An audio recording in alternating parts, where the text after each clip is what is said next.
Hey, welcome back, or welcome if this is your first time. I'm just doing a series where I ramble about random subjects that are interesting to me or things that have been on my mind.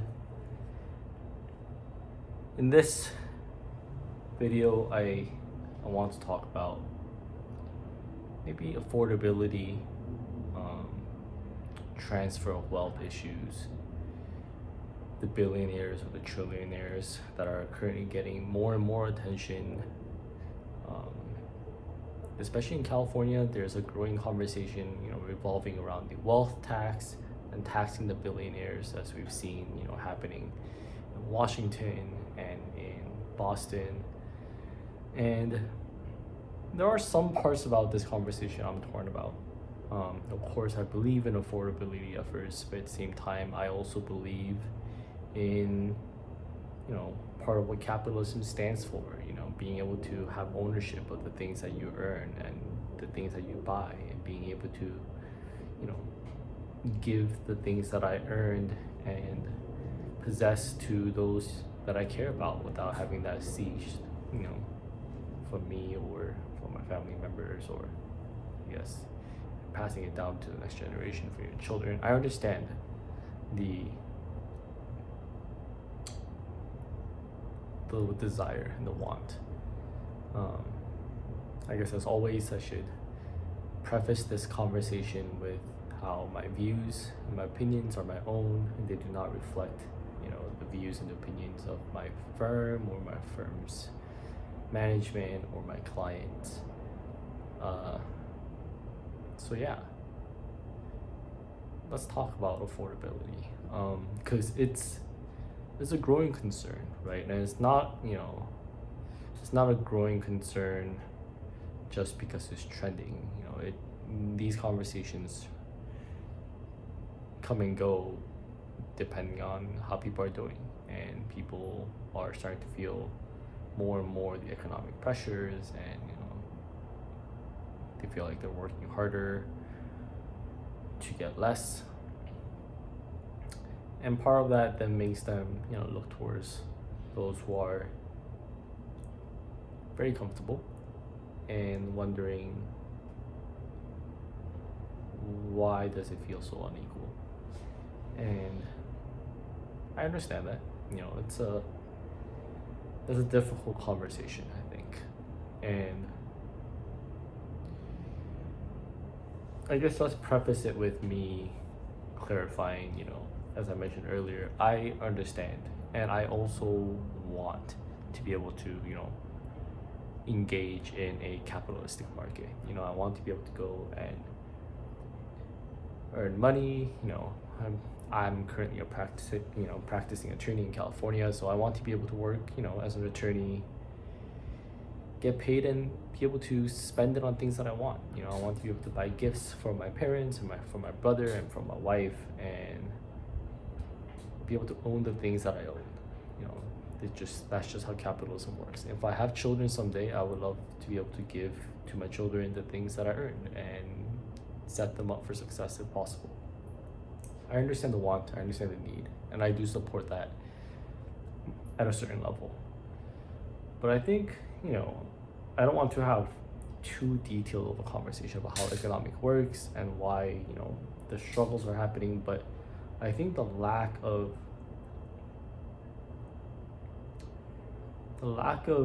attention that people give is that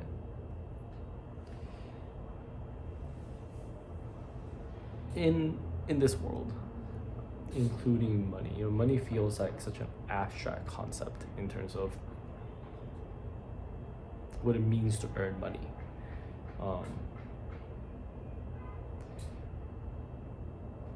Resources are finite, right? So I'm trying to have this conversation because I know people usually don't look at resources this way, but resource is a finite thing, and every resource is finite, including cash or money in general. So I'm drinking water, but every time I drink water, there's less water that's available, or I consume some of the water that's available, and the more water I consume, the more of a shortage in water there's going to be. And at a certain point, if enough water is consumed, at least that's water that's drinkable, it's going to become more expensive. And part of that trade, when we say more expensive, but the other side of that trade is cash, right, or money. And that part of this trade, people don't think about it this way, but it's also finite. So every dollar that I earn is a dollar that is less available for someone to have earned in the market. So, if we're talking specifically about within my workplace, every dollar that I get paid is a dollar that another employee could have been paid but wasn't, right? It's something that I took away from the world effectively to make it mine when we say, in a capitalistic market. And that's not just within the firm. Every dollar that I earn is a dollar that someone in the city could have earned that they can no longer earn. It came to me, it was allocated to me. And when you think about it in this sense, there's always money being traded, money being earned by people, and every dollar that someone earns, every dollar that a company earns is a dollar that someone else couldn't earn, and it's not available to be allocated there, right? That's just how it works. There's a finite resource. Of course, we can print more, but that gets into the whole economics of inflation and deflation and so on. But just in terms of talking about the money that's available to be earned, right? So when you put it in that context, I think it's important to realize that when other people are earning a significant amount, that means there's less for those in need to be able to earn that same amount of money, right? They're taking from the pool effectively. Of course, they're gonna cycle it back in by spending it, but that's not necessarily true, that latter part. When you say, well, when people make money, then they spend it back to the market.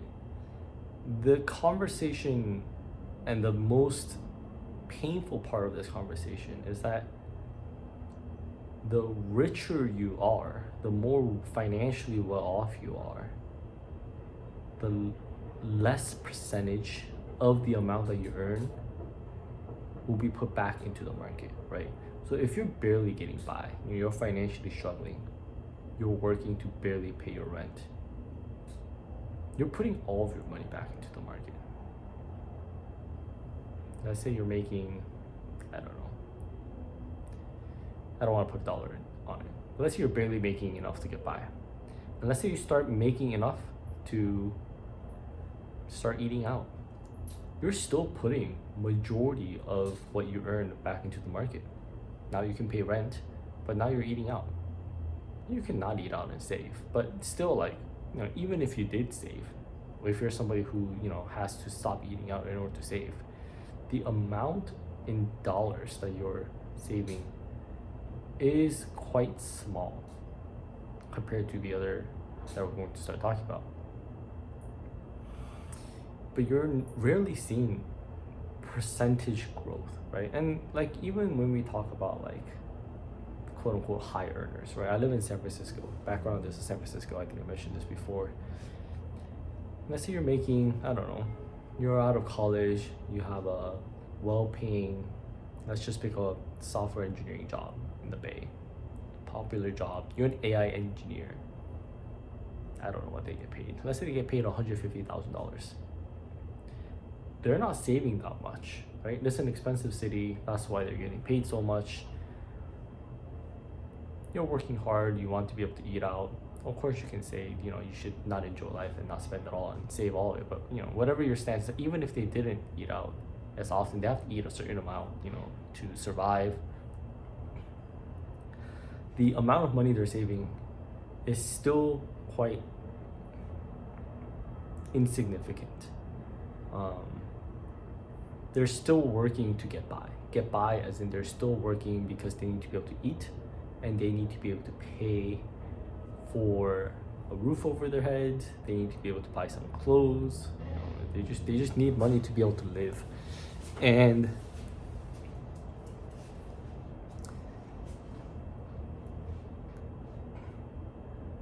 at a certain income, as people make more and more money, that shifts, right? If you're making $5 million a year, as some executives do, you're no longer trying to get by. You likely make,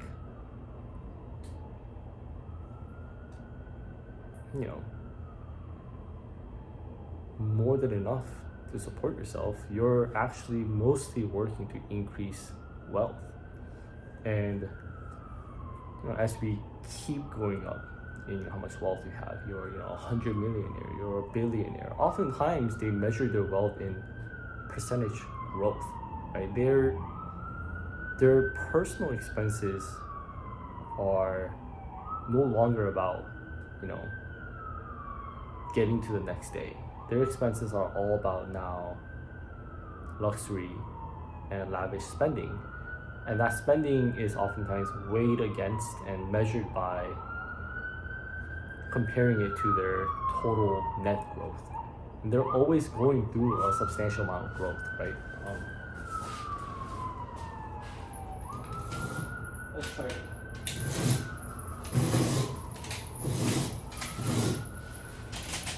But yeah, they're always going through a substantial amount of growth. And I think this is the hard conversation to be had, is that money, of course you can earn it by just working and earning money, but money can also make money just through investments, by just having it engage in the market. And having excess capital, excess cash, means you have other forms of income that you're not working to get, right? Money is working for you. And when you're at the level where it's almost difficult to get your expenses to exceed the rate at which your money is growing on its own, in my opinion, there should be a correction. And part of that is because you're a drain, right? If you're at a place where your wealth is at a compound growth and it is outpacing what people can earn, what an average person can earn by working, you earn just because your money is growing on its own. I understand you earned it, but that's a drain on society. That it is accumulating wealth and taking away from the community what could have been had that people can no longer have. And it suffocates the market. It suffocates the people that live in that market with people who are growing at this pace. And the imbalance will grow stronger, right? So we're talking about how throughout an average working person's lifetime, maybe you'll save enough to be able to buy a house, right? And people are even pessimistic about being able to do that these days. Being able to buy a house is oftentimes a dream, and to be able to afford mortgages and pay off your mortgage your whole life. They're talking about, even longer mortgage span, like 60-year mortgages. You're gonna get a house at 30 and pay it off till you're 90. It's getting crazier and crazier. Maybe you'll buy a house. But some people, they're just like a few percentage of growth 7% of their wealth, let's say their portfolio grows 7%, some of their yearly growth will outpace a single person's earnings. And when you have people at this wealth, right, the things that they do, quote unquote, their jobs that they do, or what they do for, I don't want to say for a living, because they're not like us, right? I mean, I don't consider myself a low income, but even as an attorney at a high cost of living city, I work for a living. I'm an attorney. I provide services, and in exchange, I earn cash that I spend to put a roof over my head. I'm a renter. I buy food. I eat out, and of course, I'm saving to be able to afford things that I want to be able to buy. But the reason why I work is to provide services so that I can receive money and live off of that. When you're at a certain wealth, that's not what they're working for, right? And they're not really getting paid for their job. What they're actually working for is to increase their influence, to be able to do more with their money. And that's a very different engagement, because if you're working in the city, let's go back to the software engineer. You're making $150,000 as a software engineer in the city. You're working and you're accumulating some wealth, if you're saving.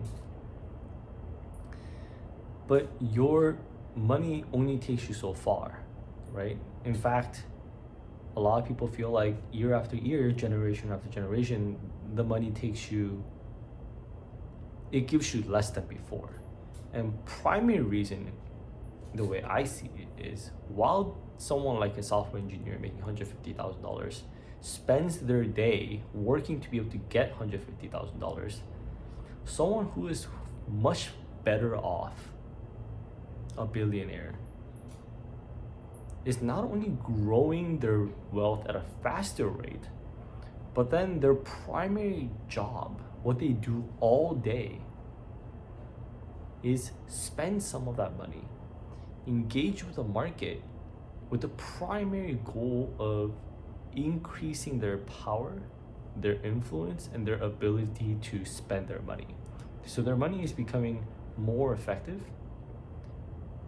and more valuable, while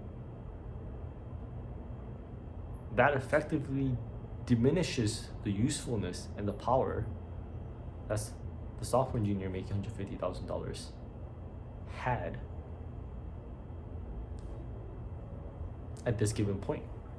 So every day, the software engineer will make $150,000 worth, I guess, prorated by the day's worth. Every year they work to make 150 grand. But that 150 grand is worth less the next year, right? And of course, that's why you want to ask for a raise, but it's hard, and you have to try to compete to try to make sure your raise is at least matching inflation or more. So they're struggling. While someone whose wealth is growing at an incredible rate is spending their day making sure that you get less from this world. Because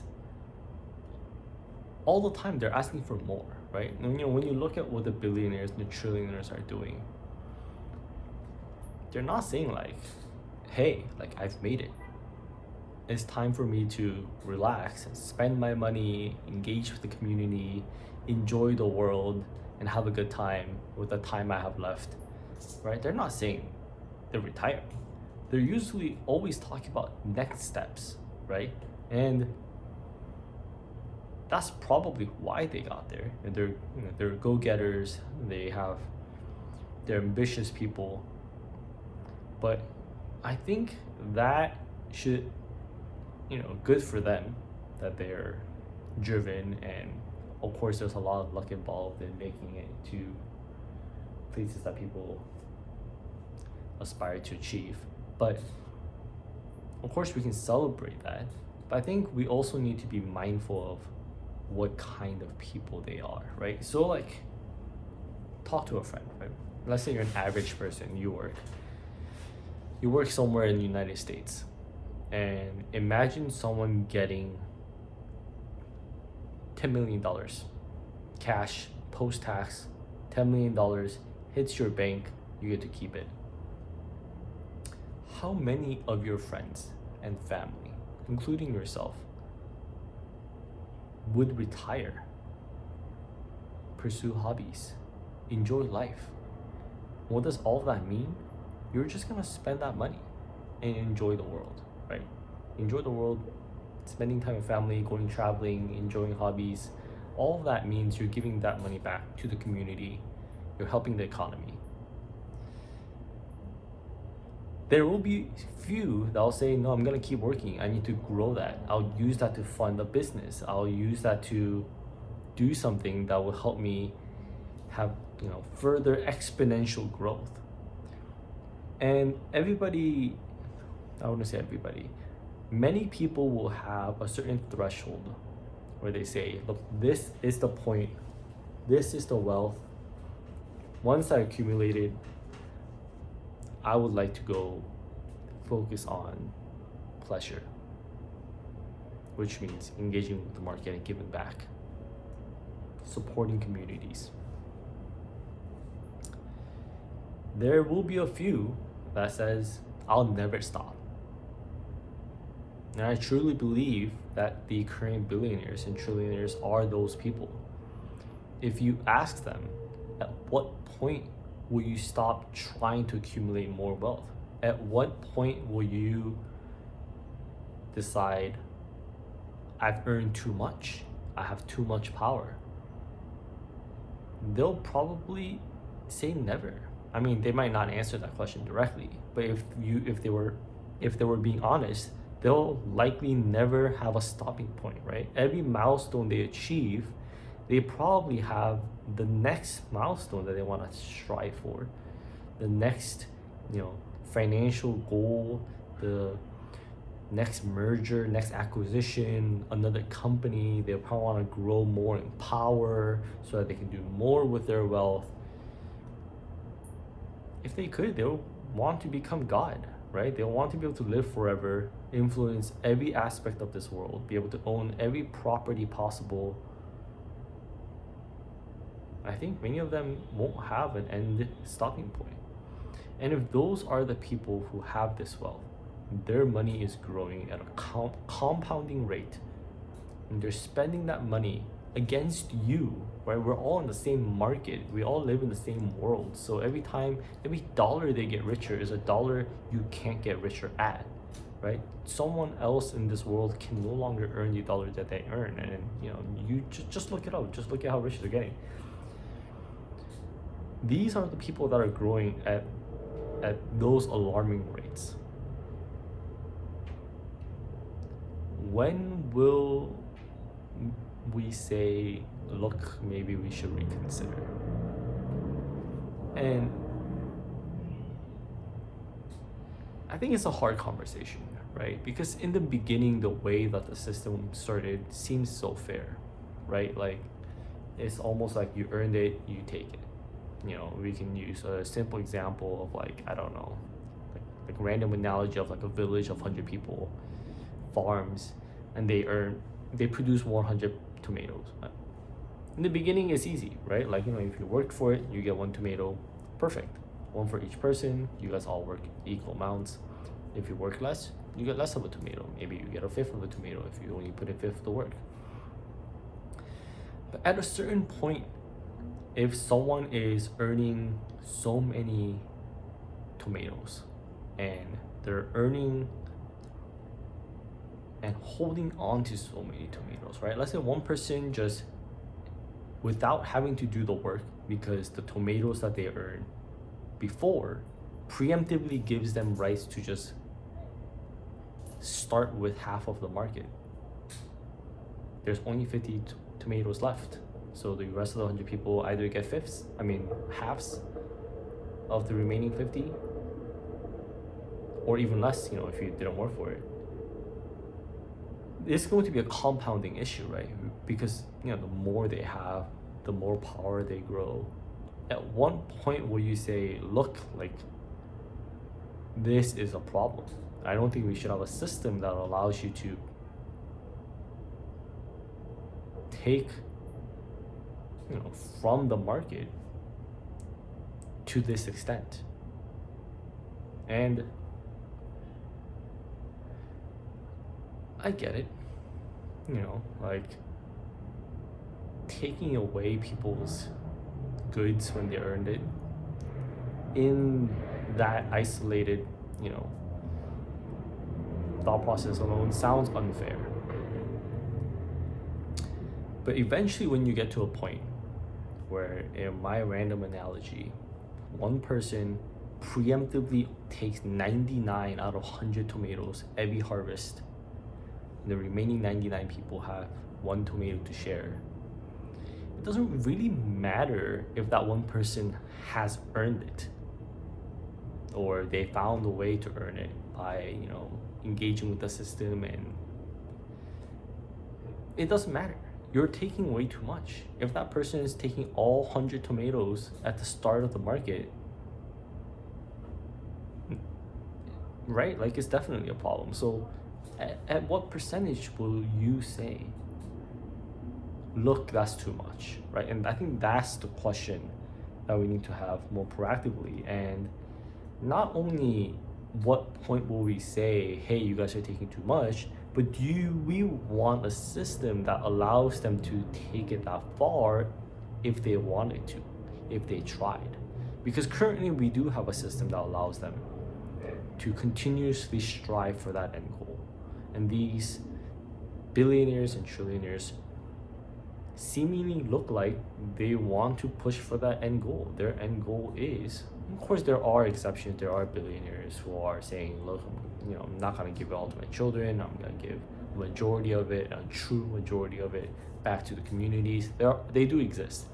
But, this conversation is being had in the context of, then there are so many of them who cry about wealth tax.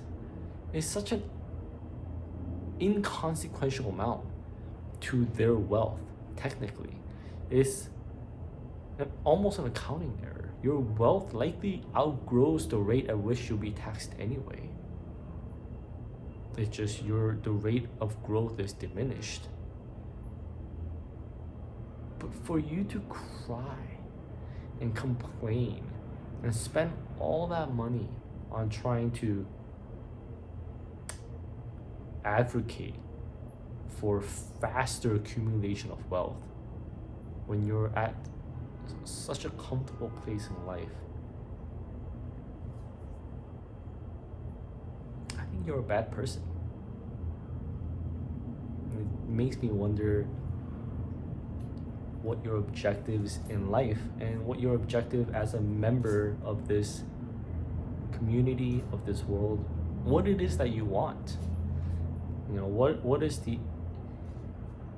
is your ideal picture, the final, destination that you're trying to drive this community towards? And to me, it just sounds like you just want to get as much as you can get. Whatever you can get, you'll take. And if that's your position, if you're someone who believes I should try as hard as I can to get as much as I can, and I'll just keep trying, then we have to come together as a community and make sure those people don't take too much, because they don't have a definitive and reasonable goal that a proper functioning society can operate with, especially when they start achieving more and more of those goals.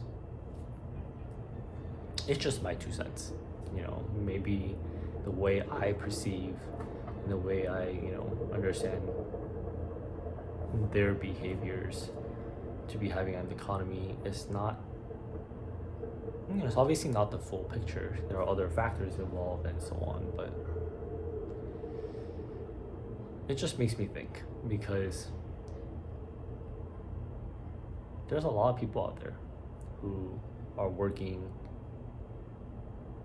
and still can't get by. They have jobs that contribute to our communities, and they're struggling. And then there are those whose wealth grows on its own just because of that's just how money works. It grows at a faster rate than an entire city's GDP is able to, produce. That's crazy. And I think everyone should at least take a moment to think about it, because it will affect you, your friends, your loved ones, and drive how our communities will turn out generation after generation. Thank you for listening. It's just me rambling again. I do think this is probably a more controversial topic, not necessarily a political topic, although obviously parties do tend to politicize the issue depending on what era of history you're at. But yeah, maybe I'll try to talk about something more fun instead of issues all the time. But thank you for listening. Probably a long video. See you next time.